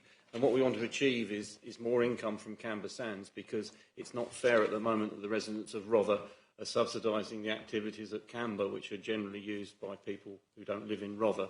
And it's important that we try and get as much back into the council for the massive costs that we have at Canberra. And we also brought up Councillor Osborne about the signage, and I think that, as was said, it is critical that we get people who are coming from the right direction into Canberra Western as quickly as we can without them going into Canberra. That will actually help the village. So that is absolutely vital for this to actually succeed. And I think we should point out as well that the fines for on-street violations are inadequate and has been brought up with the MP, but there's absolutely nothing that anyone wants to do about it, which is very, very annoying, because people who inconveniently park illegally in Canberra should be fined a lot more than £35. Going on from Canberra, though, I think we need to highlight very quickly what we as an administration have done with car parking in the last 4 years. And that is, despite our finances, we haven't increased the hourly charges in our car park with the exception of Canberra. And I think it's important to note that despite what we need to raise, and the economic argument has won out, and we've kept that the same. And if you look at our annual permits that we are agreeing this evening, the normal car park of £500 for an annual permit is still only £1.37 a day, which is remarkably cheap. If you go to Hastings, that is in the region of £800 for an annual permit. And indeed, our lowest permits are now 96 pence a day, which is very, very cheap. So I think we should definitely shout about that. It is still very cheap to park in rather car parks, and the improvements and the blueprint that we've now agreeing today will put us in very good stead going forward and make it easier to increase and manage the charges appropriately. Thank you for that, Kevin, and thank you for your insight in car parks as well, because I know that you travel quite extensively, and it's great when you can start to see what other local authorities are providing. It does help us in bringing forward what the changes that are appropriate. If I can invite Councillor Project, then Councillor Cook, and then you want to sum up, Catherine. Thank you. I wasn't going to speak on this, but as it's been brought up, the whole issue of people maybe driving into that Canberra Central and not wanting to pay the £30. On my understanding, and perhaps Deborah perhaps can help, is that people who know Canberra, it opens at 8 o'clock in the morning, and they're queuing up because they want to be in that car park because there are more facilities there, and as you say, it's straight on the beach. The problems come when the car park is nearly full, and when there are 30 spaces left, then our officers, whoever is the security, have to actually stop people to get them to turn off before they get to the car park, and that is not popular, and we've had issues with that. But what I wanted to flag up, and Councillor Osborne, perhaps we can work together on this one. When we've done the walkabouts on Canberra, there is a road. It's covered with sand, so there's a road with a pavement that goes past Johnson's Field, which is owned by the County Council. The Parish Council are quite willing to work with us, with the county, to make that car park accessible. What we could do then is actually let people get back on the road without stopping them. So we need to look at that perhaps as a future plan. But that's I'm flagging up. The other thing to flag up is that we know fees and charges are one of the most sensitive things we have to think about and decide on. Can we have the reports on that, whoever we are, next time, early? Yeah, thank you for those points. And Councillor Vicky Cook. Yes, thank you. I mean, Councillor Dixon has spoken most of the things far more succinctly than I would. My comment also was about the increase in the charge for the annual car park, up to 500. Even somebody working 3 days a week on minimum wage or the living wage, it'll still be cheaper than buying a £3 long stay car park ticket. I think we need to improve our comms on this. I think if we can really get this out and explain to people what value it is for their money, I think they will be a lot less aggressive. Thank you. Yeah, there's no reason why the council can't announce these charges, because I think it's very relative to all residents and visitors that are coming to Rotho, and they look at the website and making the points that we are a reasonable charging area for people to come and visit and spend money. Catherine, if I could ask you to just move the report. Yes, thank you. And I think I also need to extend my interest, in view of the way the discussion went, as a member of East Sussex County Council, to this item as well. I agree with all the comments people have made, and I would have made them myself had I not been preempted. But must have a massive thanks again to Lindsay for the way she handles this. And certainly I was part of the ad hoc little group that met last of all to discuss this, and the skill she exercised in steering us through the complex issues, with help from Councillor Dixon, was quite amazing. So thank you ever so much, Lindsay. As with CPE, though, this is work in progress. It's always reviewed annually. If what works can be extended, what doesn't work can be corrected. So this is by no means the end of the story. And I'm delighted to see that we're bringing our methods of issuing tickets a little bit further up to date than they have been in the past. So with that, I'm happy to move the report. Thank you for that. And second report? Do we need an amendment to number 3 that the proposed Canberra Sands Summer Terrace is set out in option 3 be approved and introduced for the 2023 summer season? Arnold Palmer's putting green should be treated the same as Canberra Central, because it's not mentioned anywhere in the report. So just for clarity, we need to add that. I think that clarifies it, Lindsay, don't you, Deborah? That's fine. Yes. Okay, so we've had it moved, we've had it second, and we need to vote. So those in favour? That's unanimous. Thank you very much indeed. As amended. So, as amended. As amended.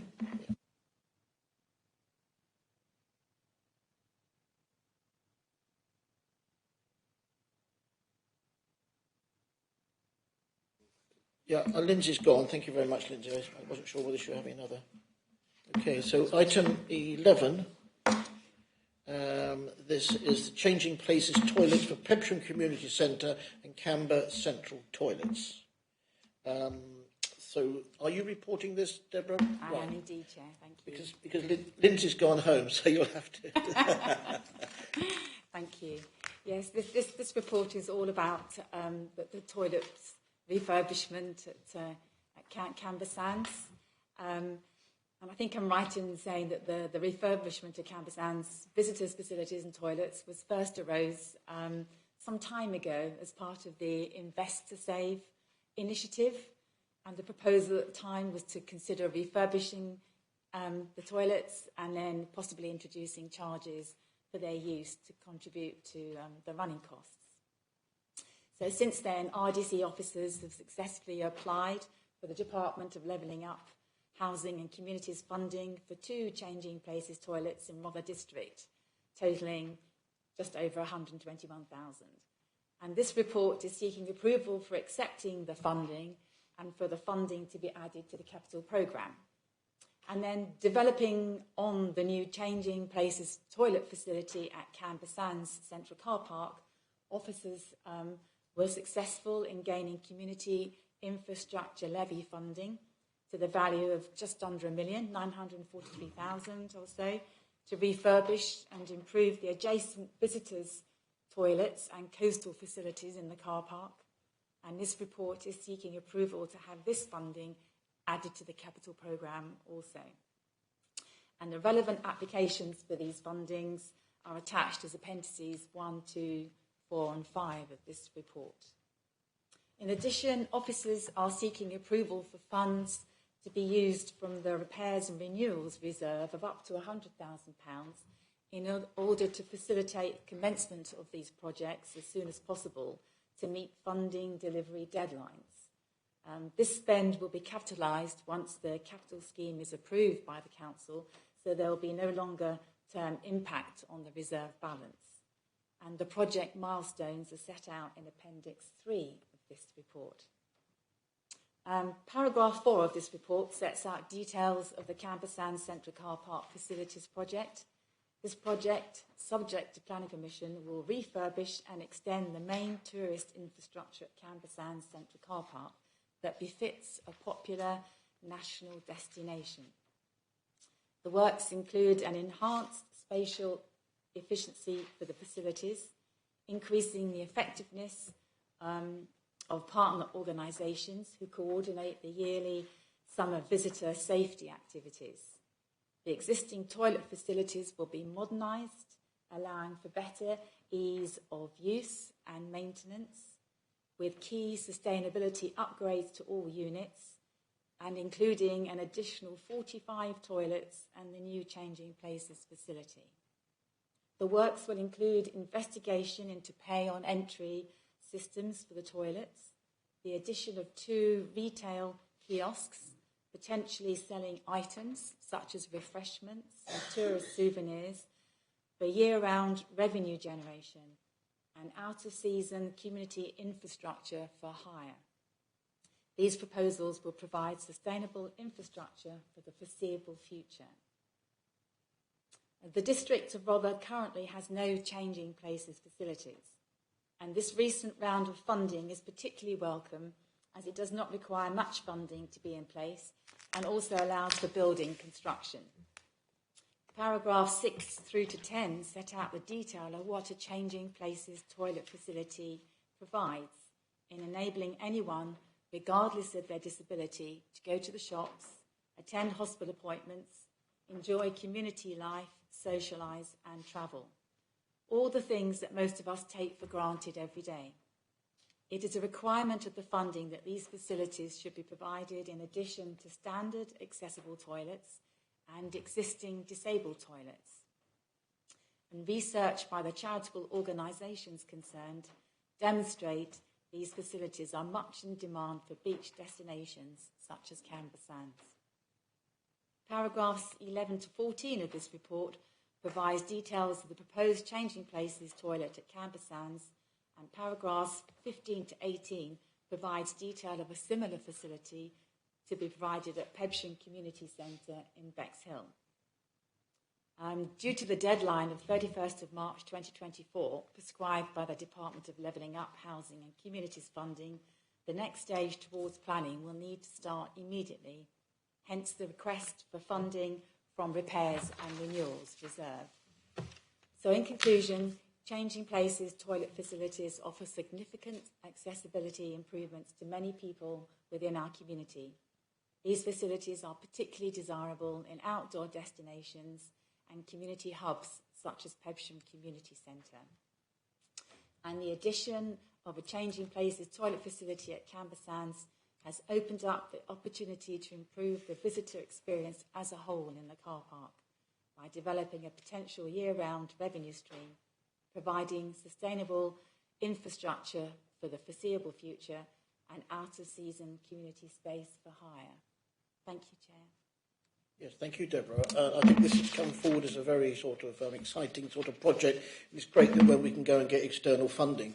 And I understand that the recommendation for the 100,000 is basically a bookkeeping entry. It may be to go on with it all, and then it will come back later on. So an excellent bit of work that's involved. And I know that Tom Atkinson has driven this as your project lead.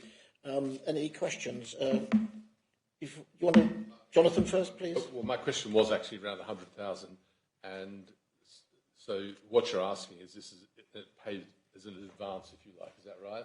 But in fact, the SIL could be paid now.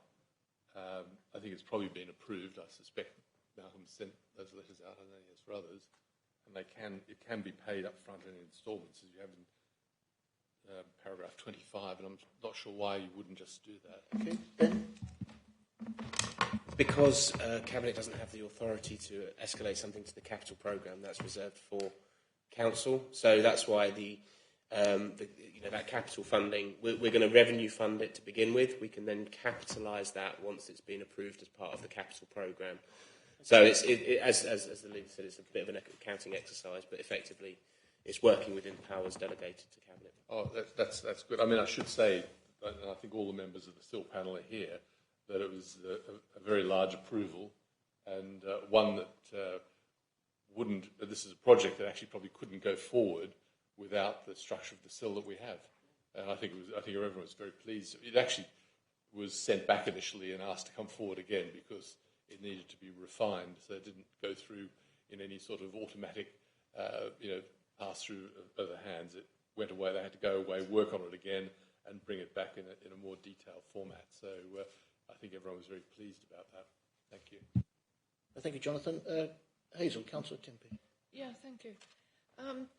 On page 87, there's a Canberra Visitor Facility bid milestones, but I can't find one for Pebsham. Is there a schedule for Pebsham? Deborah? Pebsham will be producing that themselves. Once it's all been approved, they will be coming up with that as a separate project. It's a Pebsham project, if you like. We've applied for the SIL funding on their behalf. Yeah, sorry, the DLUC funding on their behalf, not the SIL. Thank you. Okay, so have we any idea when they might get it done? As I say, once this is approved, then we will be speaking to them and getting their project details from them. Yeah. Okay, thanks. Thank you. Okay, thank you, Deborah. Councillor Osborne, Paul. Thank you, Chairman. You'll get fed up with hearing from me this meeting. No, as a local ward member for Canberra, I can't let this one pass. It's £1,010,000 into Canberra. I know I said I didn't really like day trippers, but you've got to have something from the Gerda Lewin, so to use. So no, obviously it's welcome, and the Changing Places one as well. I've seen that on television where this is for adults who don't have any facilities. So that's obviously got to be brilliant, and that's great. Hopefully the completion date will be the whole lot will be nearer to April, because if they wait till July, they might not get down on a busy day to do it. So no, I just say it's good, and hopefully whoever makes up the new council doesn't change their mind. Cheers, Chairman. Right, okay. I think you want to move this report, Sue, and sum up, please. Thank you very much, and very happy to move it. And Deborah's actually outlined the benefits, so I don't have to go over those long list of benefits that this is going to create. We're getting used to the way this government works, which is by getting us to bid for things. But once we've done the bidding, which congratulations on all officers for filling in the forms, which is quite a process, it's actually, we've got conditions on it and timescales. So it's no easy task. But you will know, members will know, that there's been very little investment in any of our toilets over the many, many years. And I don't think this Canberra is one of the toilets that we could actually, Canberra Central, we could actually devolve to the parish council. So this is an ideal one for investment. And the improvements are going to be so enormous to what's there already. And I hope it's going to lead to a better management of the crowds that use those facilities. And I think once they see them, £30 will be cheap. And it's great. It's absolutely great to have an investment out in the east of the district as well. It's really good that the officers have worked this up. And you can see by the list on page 87 of the milestones which are required, but already we've reached some of those milestones. And I'd really like to, if you pass on our congratulations to you, Deborah, but also to Tom Atkinson, who's done such a huge amount of work on this, and a lot of expertise has been put into it. And I just think it's something we should celebrate enormously, because I think as well, if we know that if public realm is improved, then behaviour improves. And so let's hope that that is also one of the payoffs for this project. Thank you.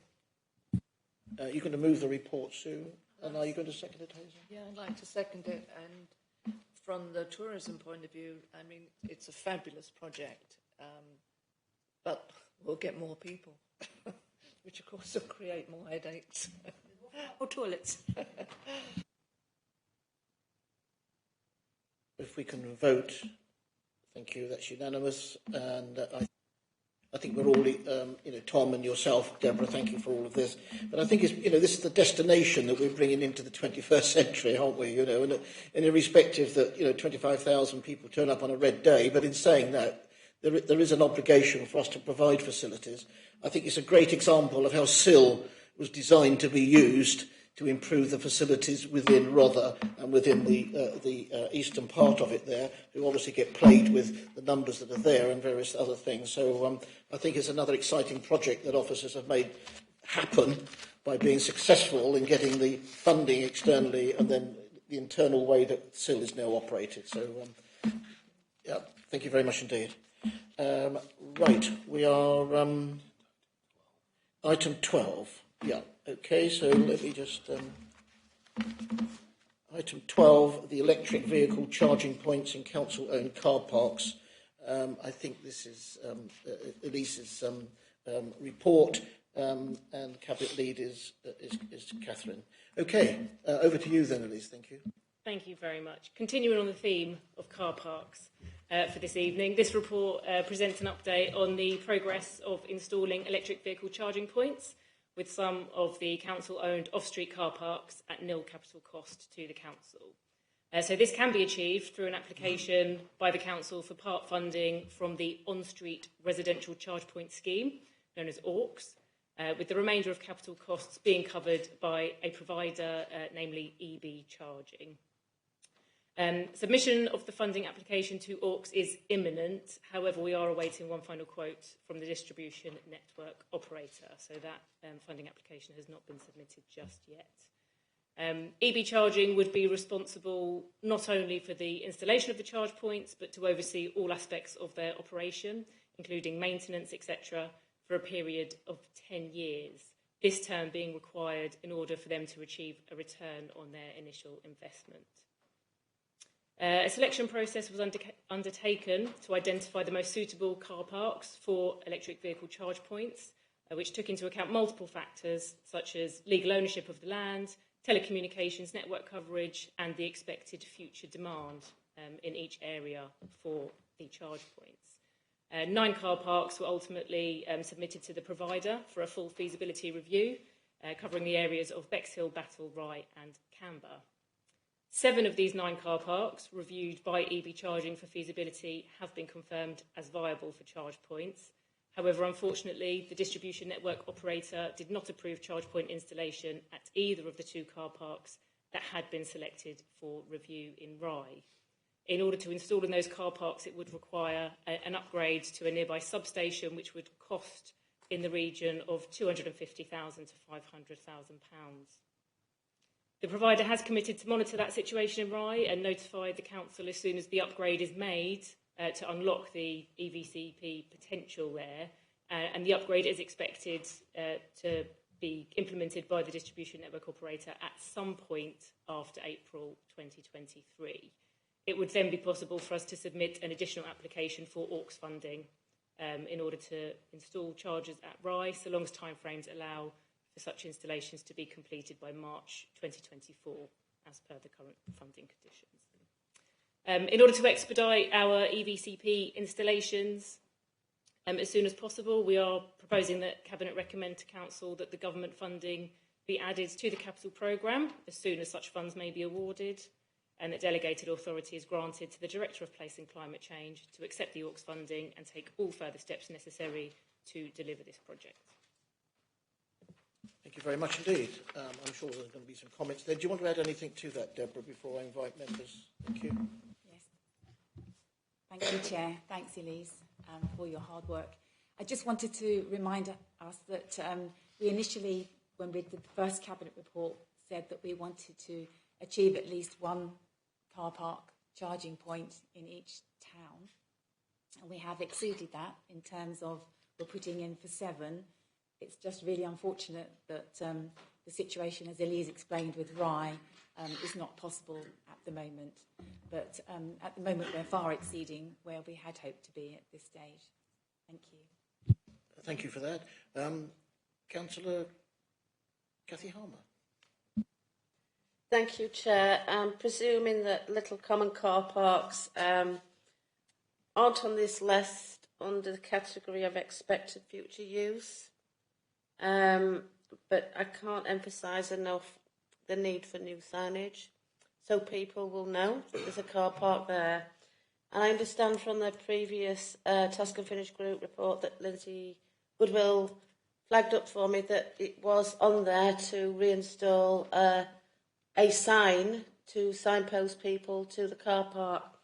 So I guess my question would be, could we expect to maybe in the future see Little Common added to this list if the signage proves fruitful?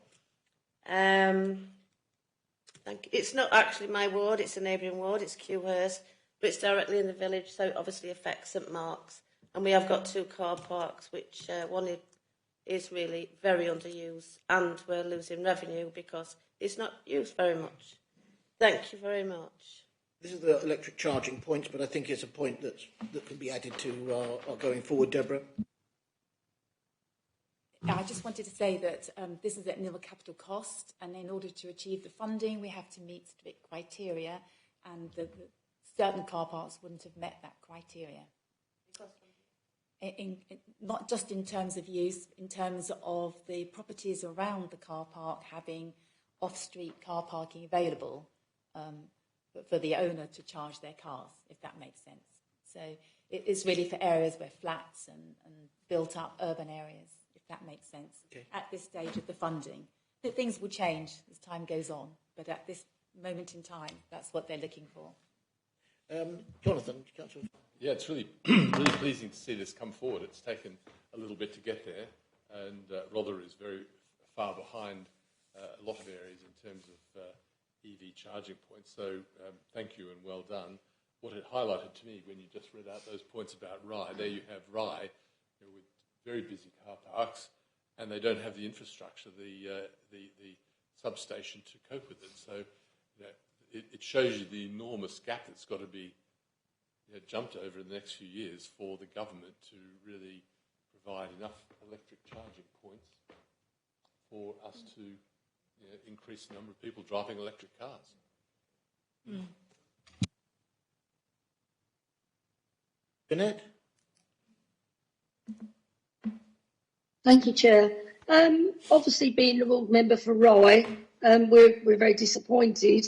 I just wondered, which I brought up at a previous meeting, about exploring Gibbets Marsh. Was that actually done? Elise, to comment on that one? Yeah, of course. As was explained, that various factors were taken into account when we were deciding which car parks should be reviewed in full for feasibility.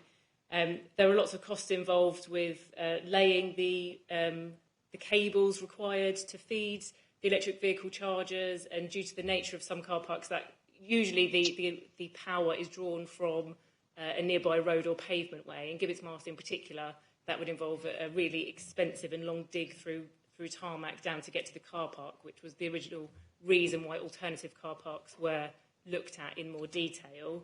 Absolutely, though, talks are ongoing with the provider to keep reviewing the provision in Rye, and I think we will be sort of revisiting a look at Gibbets Marsh, but unfortunately at the moment, I think on the face of it, at a high level, it doesn't seem like it would be financially viable for the provider to put forward a business case for that particular area. Okay, thank you very much. Thank you. Okay, thank you for the question, Jeanette, and thank you for the answer, Elise. I think we are at a point of moving this report. Catherine, summing up? Yes, thank you. And again, thank you to Elise in particular and Deborah for doing all the work on this. And we do know it has taken quite a bit of time.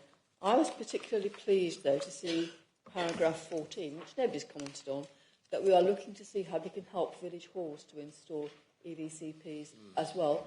They're good rural facilities, and I know from talking to other people in other areas that they're also a source of income for village halls. So I think it's a win-win all round if we do that.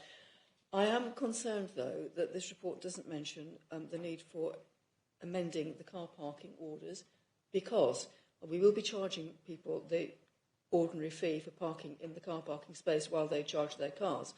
But I believe in many car parks, or in some car parks, the time you're allowed to park is an awful lot longer than it takes to charge the car, which means that the charging point is being used or blocked for people who actually want to charge their cars by somebody who's just parked there for 3 or 4 hours. So, and I know I've had discussions, and we're going to monitor the situation, but I think the plans need putting in place alongside the monitoring to make sure that people do not overstay their welcome and do not block other people from using the facility. Having said that, I'm happy to move the report. Did you want to make a comment on that, Deborah? Thank you, yes. We amended the parking places order the last time we went for a variation to include a clause specifically for this scenario in readiness for introducing EV charging points. And we will obviously need to put up signs near the bays to explain to people the clause 32 of the PPO that says they can only be parked in there when they're charging a vehicle and that they have to move off after that. So they have to pay to park and they have to be charging. If I can just pursue this, is the expectation that they will move off and they've been told they can't stop the same as having a 1 hour restriction on that particular space? Say that again? If there's a sign telling people they can only park there when they charge their car, that's fair enough. But if there's not a specific restriction on that space, say for 1 hour, so a car park attendant could come and ticket them or move them on, that's not quite the same thing, is it? We need to be able to enforce their departure after they charge their car. And being asked nicely to do it isn't the same as being given a ticket for overstaying. No, that's true. I take your point. Yeah, no, that's true. EV charging, I believe, can provide a facility for enforcing if we wanted to use a different method of enforcement. I think it's a digital system, but they want to charge us for the pleasure of that. So we're proposing at the moment we will go with the parking places order and monitor it, as you suggest, Councillor.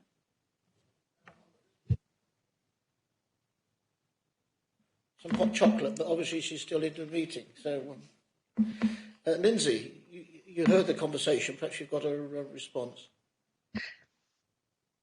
Yes, I did. It was pretty much what Deborah said there. We have got, in the terms of the parking places order, when we amended it in 2020, we foresaw the introduction of electric vehicle charging in one form or another. Having reviewed the charging clause, the clause on electric vehicle charging, clause 32, it does give us the ability to enforce if a vehicle is in that bay and not charging. So we can enforce under our current parking places order, which would be the notice to pay standard charge of £80, reduced to £60 if paid within 14 days if they're not complying. There is, as Deborah said as well, also the opportunity for the company EB Charging to have their own enforcement. It's just to clarify that we can enforce under our parking places order. Okay, thank you for that, Lindsay. Does that help, Catherine? As long as can enforce translates to will enforce, yes. Right, I think we've moved this report, and we've had a second for this report. We have now, so that's fine. Those in favour, please. That's unanimous. Thank you very much indeed. Thank you, Deborah. Deborah and Lisa, are you departing now? Don't blame you. Okay, right, so we're now going to come forward with the report number 15, which was a late item. Malcolm, is that right? And this is a report being presented by Ben. I'll just get my copy up here. Okay, so the UK Shared Prosperity Fund support for Rye fisheries. If you can just share this report with us, please, Ben, and the recommendation, please. Yeah, thank you, Chairman. Rye has been a member of the Confederation of Cinque Ports as a port for the better part of 900 years. It remains to this day our only commercial landing point in Rother, and post-Brexit, Chapman's Fisheries in Rye has been a resounding commercial success, partly due to the partnership working that's taken place with our own environmental health and licensing team, who have enabled them to export to Europe consistently without problem. They are also one of the few commercial landing facilities that will guarantee 100% of catch on boats, which means that they will pay for the 100% of catch on that lands on their areas, providing financial stability for the fishermen and fisherwomen in that area, which is something that not many, and certainly not all of the processing plants will do. The biggest, the most commonly used one, if you look at the nearby fleets, particularly Rye and most of the Hastings fleet as well, send a lot of their catch to the Brixham trawler agents area in Devon, which is a 500-mile round trip if you talk about sending it all the way to Devon and then all the way back to Dover to go across to Europe. Whereas supporting the fisheries in Rye really enables us to keep that economy local, keep people employed locally, and build upon that both reputationally and operationally. So the details of the proposal are that with the reducing with Chapman's, it's about investing £170,000 along with their own funding into the creation of facilities on their site at Rye Harbour, which will enable better selling to the local and national markets through their existing networks, reducing the need to export to Europe, and focusing on education, particularly in the local area, upskilling local people, both in terms of fishing itself, but also post-catch operations. The £170,000 comes from the £1 million over 3 years UK Shared Prosperity Fund. It's the entire capital part of that £1 million, and directing it towards The Rye Fisheries project, which is a ready-to-go project, meets the output criteria set by the UK Shared Prosperity Fund and the agreed outputs with the stakeholder group, means that we can seek to sort of redirect some of where the capital investment is going, with obviously levelling up funding coming to Bexhill, the Rural Prosperity Fund hitting the rural areas, and this enables us to put capital money into Rye as well. So it ensures that when opportunities arise, we're looking to distribute that funding, creating maximum economic growth across the district. I'm happy to take any questions, Chair. Thank you. Councillor Paul Osborne. Paul. Thank you, Chairman. Obviously, I welcome this one. This has been floating around, this idea of putting in like a training centre and a kitchen. It's been floating around. It started originally with the Rye Partnership back in the early 2000s. I actually got a contract back in 2007 where the building we're talking about, we took off the old asbestos roof, put on a new insulated roof, so it was all nice and bright and cheerful inside. We built toilets, restrooms, kitchen area for the staff working in the processing plant, and it was always the sort of intention, if you like, of the partnership, to the Rye Partnership, to then develop the upstairs part into this training centre, and that's been going on for now 15 odd years, if not more. And various bids have gone in and been failed and everything else. So to actually see this one come good is long overdue, and obviously got to be welcomed into Rye. As you said, it's the only sort of fish landing place in Rother, and as a previous speaker of the Cinque Ports back in 2006-07 when I was Mayor of Rye, yeah, it's all good. Yeah, thank you, Paul, for that. May I just ask a question? Development of the investment, who submitted it? Right, Chapman's or Rother? You know, this the process, the mechanics of getting this fund. So there was a call from government. The £1 million was allocated to us. We convened a stakeholders group which included key councillors, the MPs, local voluntary association groups. That the county council sent a representative as well to talk through the outputs. From that, we built an investment plan, which was then sent off to the Department for Levelling Up, as you know, in order to access that funding. That was finally signed off in January. We've had some further issues in terms of getting sort of subsidy control sign off and so on and so forth, which is now and all that's now been agreed. So all those legal issues are now put to one side, which means we can now bring forward the projects themselves. So apologies for the rush, but obviously we're not going to get another chance before June, and the risk is that by leaving it to next year, we could lose any funding that was allocated in the original investment plan for this year if we don't confirm by the 3rd of May. Okay, no, that sounds fair enough, because this was submitted back in August of last year, so from August to where we are in government terms in getting hoops jumped through and inside out and upside down, Ben, I think you've done very well to get there, so they must be absolutely delighted that they've secured this. Christine? Yes, I'd be very happy to propose this. I mean,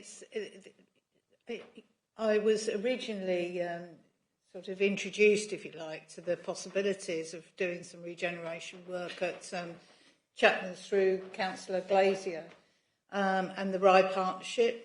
And I know how much this facility is crucial to the operation of the fishing fleet in Rye. And it's been amazing to see the support that our environmental health teams have given the Chapman. I mean, they've had to obviously pay for that,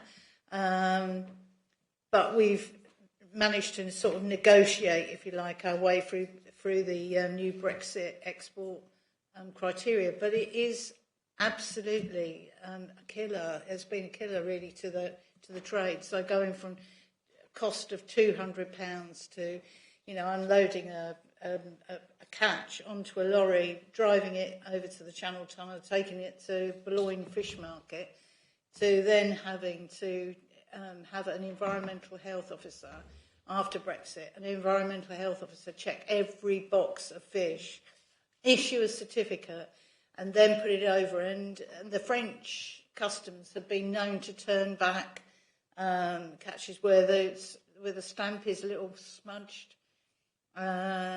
It has been really, really difficult. So I think what they've decided to do here is to say, look, we need to develop our own market within the UK for these products. The French love the fish that we catch at Rye, but it tends to be quite small animals, fish, and scallops, which we don't necessarily all eat. So a big part of this project is around making sure that we develop markets for that fish in the UK. It's about making sure that we can also develop some products that you can manufacture. So there's fish stock and fish soups and things like that, which will be made from the bits of the fish that normally wouldn't be sold. And the most exciting bit for me, as somebody who's involved in education, is the re-education and skills development. Already, chaplains are going off, I think, to do a session at a local primary school where they're going to be talking about fish and how you cook it and all the rest of it. So I think this is a really, really good project. It shows that Rother isn't fixated with always sticking money in Bexhill. It shows that we are really keen to make sure that we support our rural areas and our rural industries, and also our tourism industry, because the port is very, very, very important there. So I'm very, very proud to be able to. This may be the last time I do this as portfolio holder for economic regeneration, but very proud to propose this. Thank you. Thank you for that, Christine. I've got one question here in the chamber. Councillor Andrew Mear. Andrew? Chair, yes. I'd echo everything that Councillor Bayliss has said. And I very, very much welcome this grant and this project. A tremendous boost for the Rye fisheries. And I note in particular that this will create employment opportunities, and that is very important in Rye. We had a discussion earlier about areas of relative poverty. In Rye, there is the Tilling Green Estate, which, according to the Index of Multiple Deprivation, is one of the 20% most deprived areas in the country, together with Bexhill Central and Sidley. But Rye has its own problems too, and anything that can boost the economy there in Rye is very welcome. And I say, although I'm not the board member, I do have constituents who have fishing interests, and I can certainly say that this is very, very welcome indeed. And my thanks to officers and to Chapman's, of course. Yes, thank you for those comments, Andrew. And I think that, acknowledgement goes out to Ben and his team for securing this and making it happen, because that was such an important part of all that we've heard this evening. There's three names up externally. I wasn't sure who was first, but perhaps it was you, Carl, was it? But please. And then John. I think it was, in fact, John, and I'm happy to was it John? him Okay, I beg your first. pardon, John. I don't have a chance to know who came up first. I didn't notice it. So, Councillor John Barnes? Yes. Sorry to ask slightly awkward questions, but I think one is always slightly worried when you make an entire local industry dependent on one channel. I'm just slightly worried because I think Rye has had some relationship with Nortrade at Etchingham. And what I would like is some assurance that Nortrade is not going to be disadvantaged on this one, because when we're hitting another local industry to benefit one particular one. it's a question I'd rather have asked outside the meeting, because I suspect the answer is not going to be immediately available. The other thing I would ask is around 10, the education and skills element of this new business model clearly are one of the benefits to the area. Are we sure that we can absolutely secure, because we're I sound a little sceptical always about people promising their profits will be reinvested. Not everybody has seen that happen. Perhaps I can invite Ben Hook to respond, John. Yeah, thank you. You're right on your first point there, Councillor Barnes. The information isn't immediately available, but I'll look into it and get back to you on the North Trade Etchingham issue. In terms of the skills element, it will be secured as part of the grant agreement. There will be a clawback clause, so if they fail to deliver on the skills element of that, we'll be looking to legally claw that money back as part of that funding agreement. So it's money, but it comes with catches, and we will make sure that those clauses are adhered to. Thanks for clarity on that, Ben. Carl, Councillor Maynard. Thank you very much indeed, Chair. Firstly, just to, as Ben Hook specifically mentioned, East Sussex County Council, I think it's appropriate for me to declare a personal interest in respect to the fact that I'm an East Sussex County Council executive member. But I'd also just like to say, it's of course it's really good to see how much work has been put in by our officers on our behalf on this particular issue. But I do think, that I do find it a little bit galling at times when we see people who are keen to take the credit for these things locally, when in fact it is central government funding that is enabling this to happen. And it is that collegiate approach between a central government that is investing in Rotherham, the travel to work area, and the respective councils here on the South Coast, because I think that government funding is coming down here now, and I think that the projects and the high quality of these projects is ensuring that this money is well spent. Thank you, Chairman. Thank you for those, Carl. It sounded like a Conservative Party bulletin, but there we are. I think we do acknowledge that's exactly what we hear from your side, month in, month out. Thank you very much.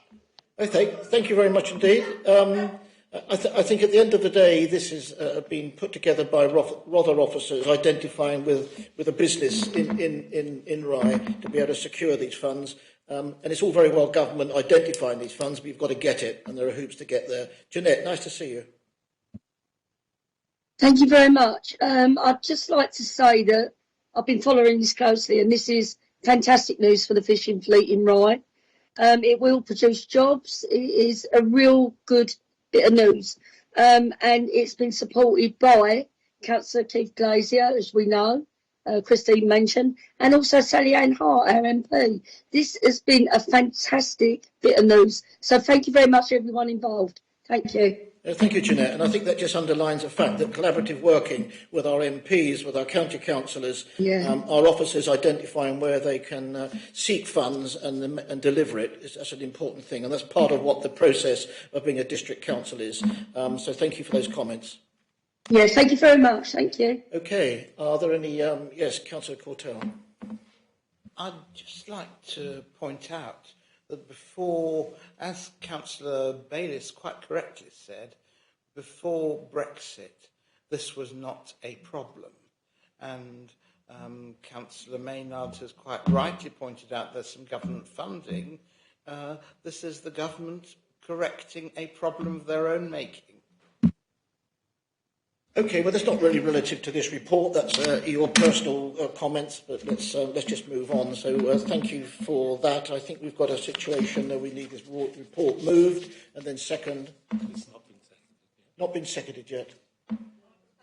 You proposed it, Kevin seconded. If we can vote on this, that's unanimous, and extend thanks to officers to securing this this particularly successful piece of work.